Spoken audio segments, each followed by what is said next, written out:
Hello, my name is Donald Bohr. I'm the registrar here at Innis College.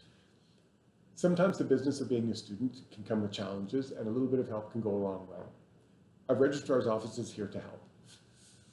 Whether it's coming up with strategies for choosing courses and programs, ironing out financial or academic or administrative details of registration, adjusting to new learning styles, juggling personal and work priorities with academics, or even wondering what to do with a degree.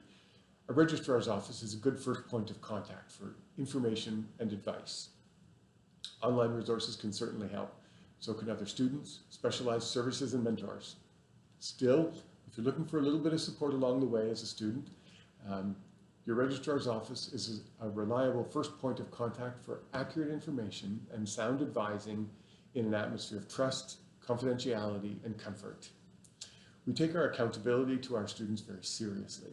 And we've also developed quite the knowledge base, as we are custodians of all sorts of information on registration and enrollment, fees and funding, rules and regulations, petitions and appeals, and basically the undergraduate experience from the point you enter until graduation and beyond.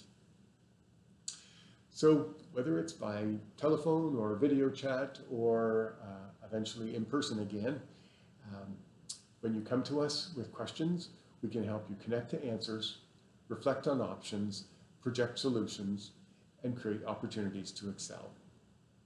That's the Registrar's Office, and we look forward to meeting you in September. Welcome.